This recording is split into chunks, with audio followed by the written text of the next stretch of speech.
Se corrente contínua não induz tensão, como pode esse tipo de conversor aqui funcionar se num lado entra 12 VCC e do outro lado sai 110 VCA? Como pode funcionar baseado em um transformador se está recebendo alimentação de tensão contínua? Eu já falei sobre o funcionamento do transformador e o porquê dele não funcionar em tensão contínua. Não existe transformador para corrente contínua porque ele não funciona. O princípio de funcionamento não permite, justamente porque corrente contínua não induz tensão. E o princípio da indução de tensão depende de variação de fluxo. Eu já falei sobre isso aqui no canal.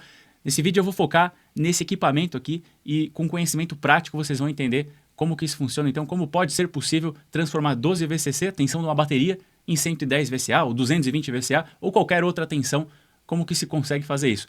Se você gosta desse tipo de conteúdo, já se inscreve aqui no canal, ativa o sino para receber as notificações e deixa o like porque para você é de graça, mas para mim é o que permite continuar gravando aqui para o canal. Pessoal, já estou com o conversor desmontado aqui, essa aqui é a placa eletrônica dele e eu já desmontei para poder adiantar e mostrar para vocês os componentes e explicar como que isso aqui funciona, mas não vai ser possível visualizar as conexões através dessa placa, né? Então, antes de mostrar os componentes aqui e exemplificar a função de cada um deles, eu vou fazer uma simplificação do esquema base aqui de funcionamento desse tipo de conversor, ou como também é chamado esse tipo de inversor. Pessoal, que fique claro que esse tipo de inversor que eu vou falar hoje nada tem a ver com esses inversores aqui, né? Esses inversores da tela, eles são alimentados já com uma tensão mais alta, aí 220, 380 volts. Eles convertem, eles retificam essa tensão alternada para tensão contínua e depois refazem a senoide com a frequência desejada.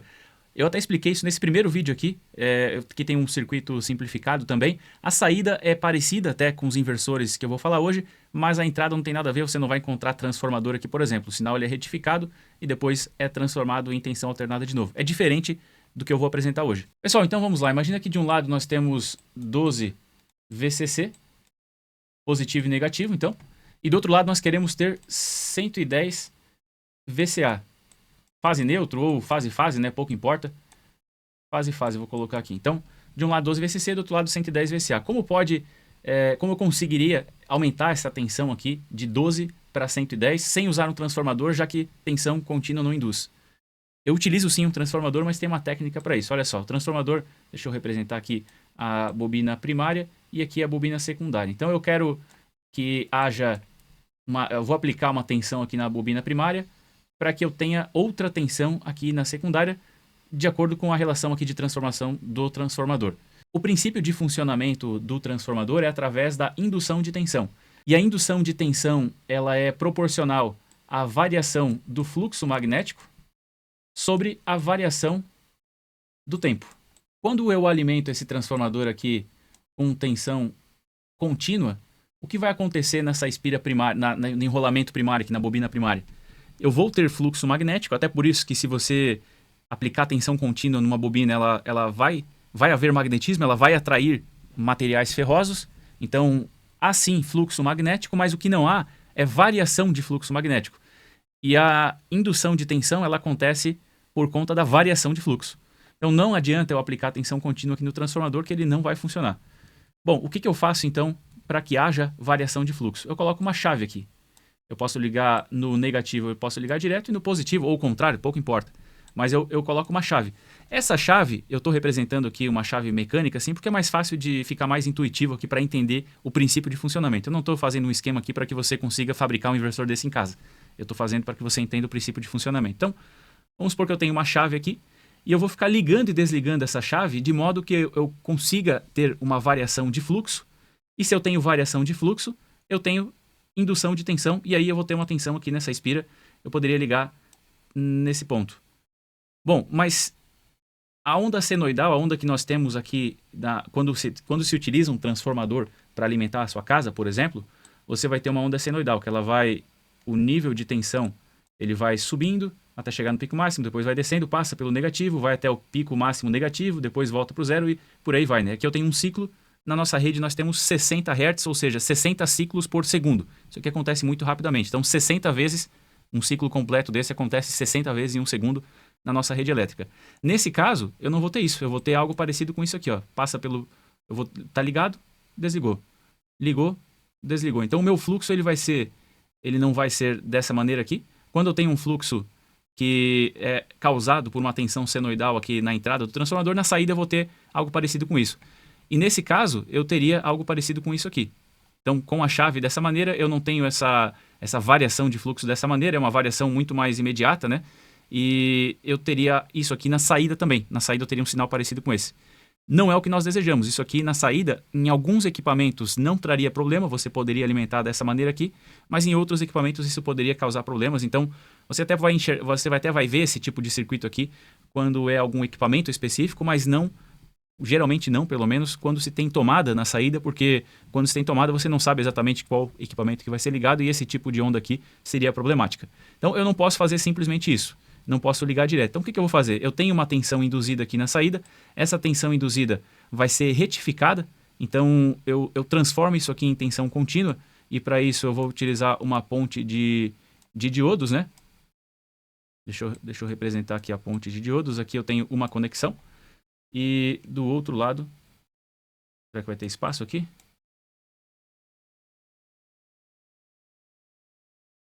Ficou meio apertado, mas... Beleza, deu para entender. Então, olha só, aqui embaixo eu vou ligar na ponte de diodos e aqui eu vou ter uma outra conexão de positivo e negativo. Então, ficou um pouco confuso aqui, mas eu tenho nesses dois fios eu tenho positivo e negativo. O que é feito nesse caso? Aqui sim entra aquela parte do que eu mostrei lá do inversor de frequência. Ele vai fazer o seguinte, eu tenho positivo e negativo, ok. Agora eu vou utilizar outras chaves semelhantes a essa aqui, são chaves eletrônicas, e eu vou fazer o seguinte.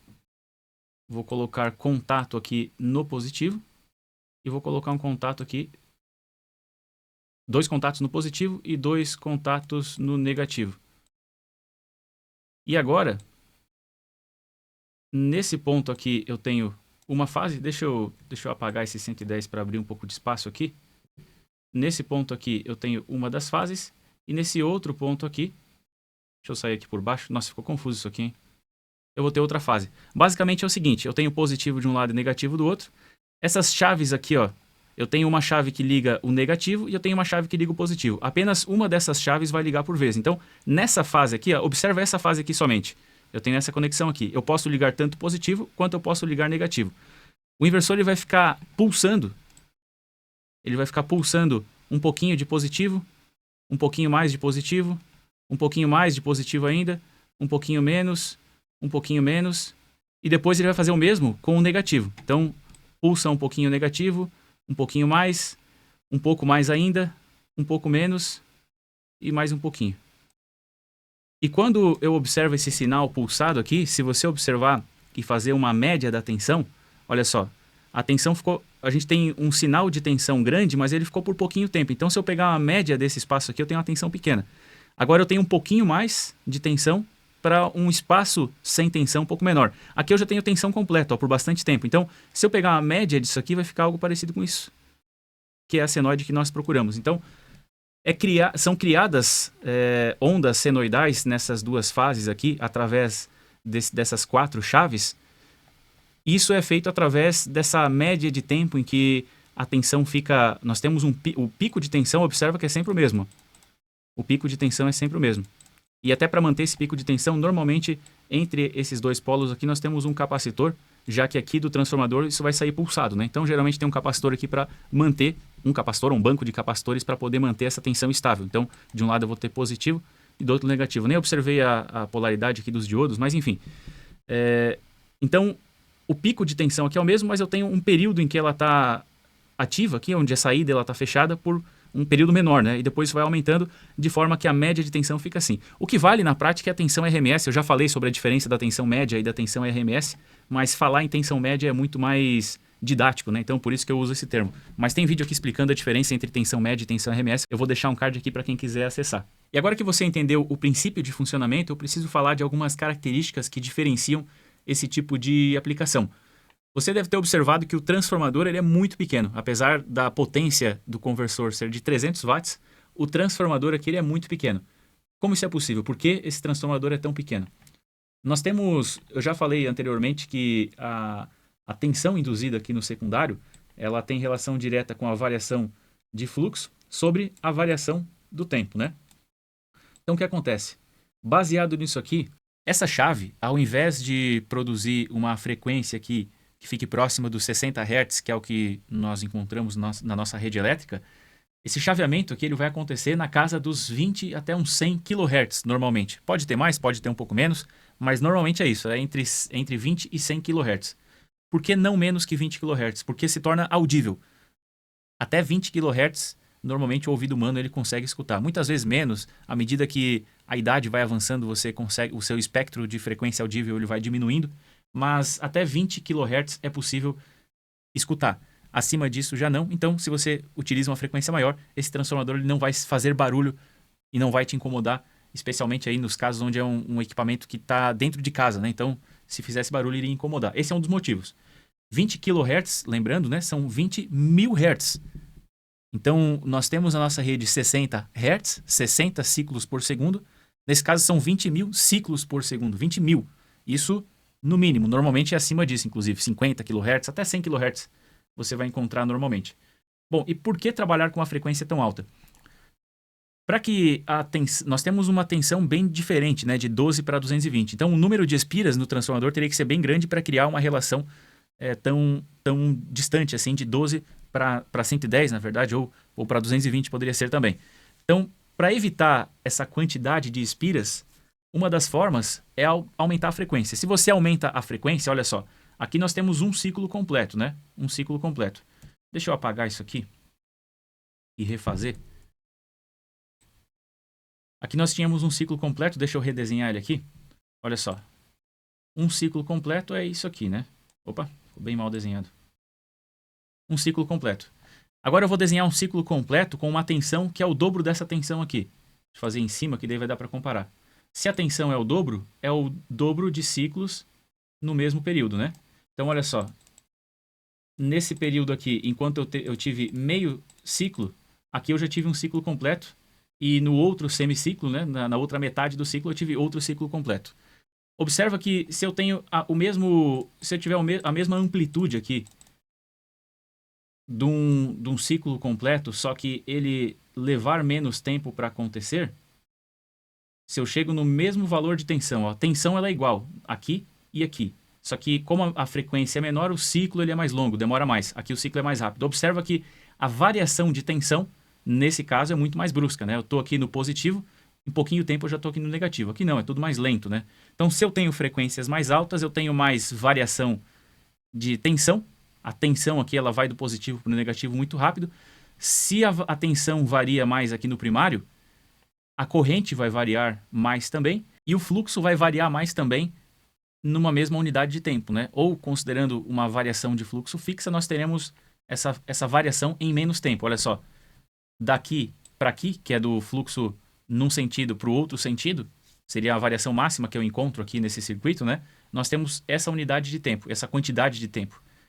Daqui para aqui é muito menos tempo, né? Então, se eu tenho um tempo menor ou uma variação maior, eu consigo induzir mais tensão. Então, dessa forma, eu consigo reduzir número de espiras, eu consigo reduzir o fluxo, a necessidade de fluxo magnético também, porque eu posso reduzir as espiras, mas ainda assim, com uma frequência muito alta, eu não preciso de tanto fluxo para induzir uma mesma tensão.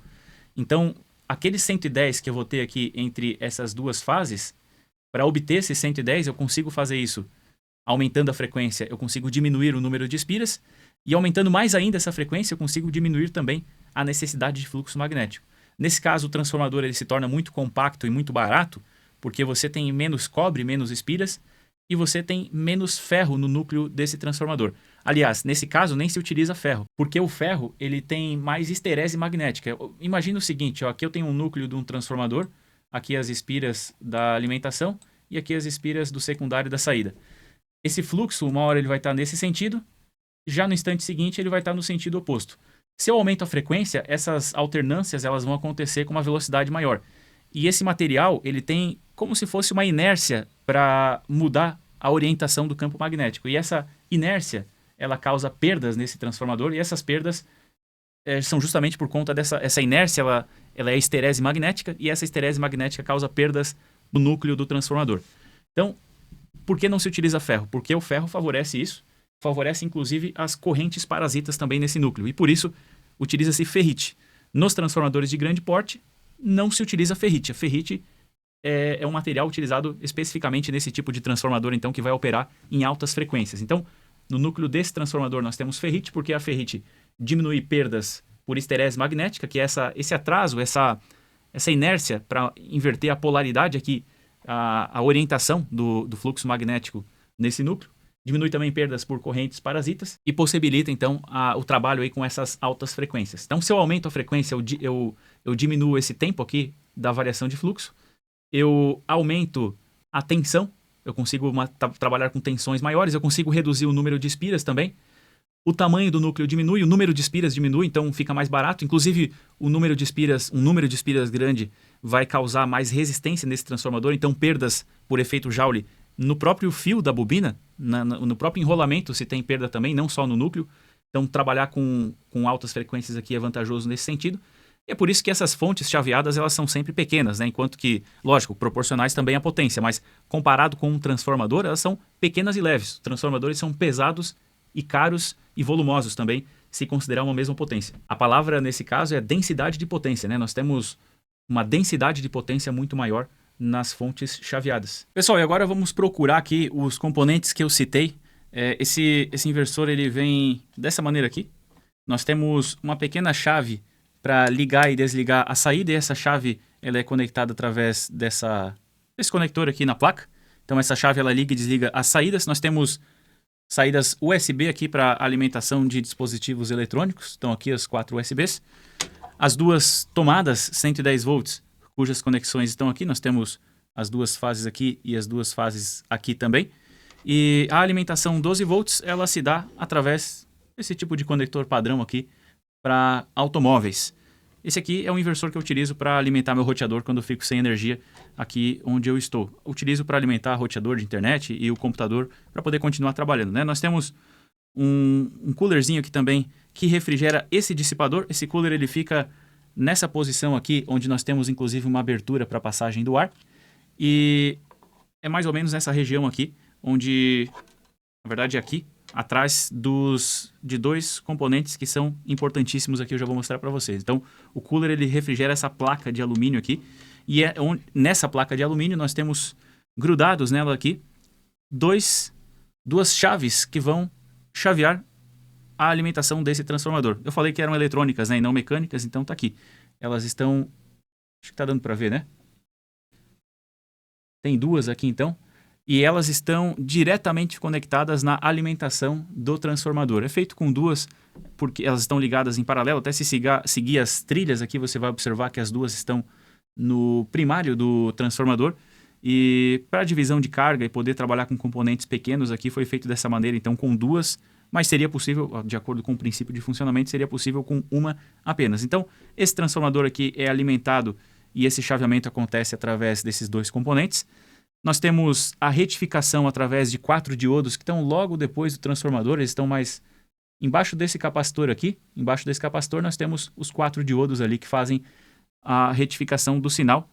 Então temos tensão contínua pulsada, depois um capacitor aqui com um porte significativo que vai manter essa tensão contínua pulsada no seu pico de tensão. Geralmente é 311 volts quando nós temos a saída em 220, porque o pico da senoide ele é de 1,42 vezes o valor da tensão RMS. Então, se a tensão é 220, multiplica esse valor por 1,42 e você vai descobrir qual que é o pico da senoide.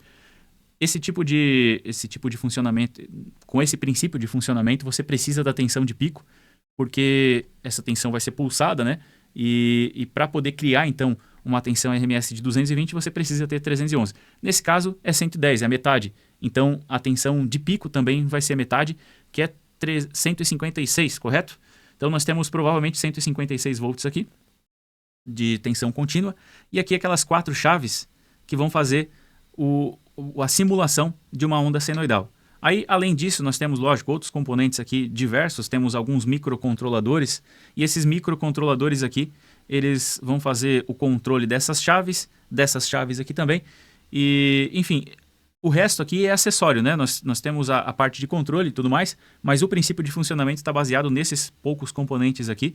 Tem um voltímetro aqui também, as saídas USB tem alguns controladores e outros componentes também para trabalhar com esse sinal. Minha especialidade não é eletrônica, então eu nem vou falar muito sobre isso, que existe uma grande chance de eu acabar falando alguma bobagem, mas basicamente é isso.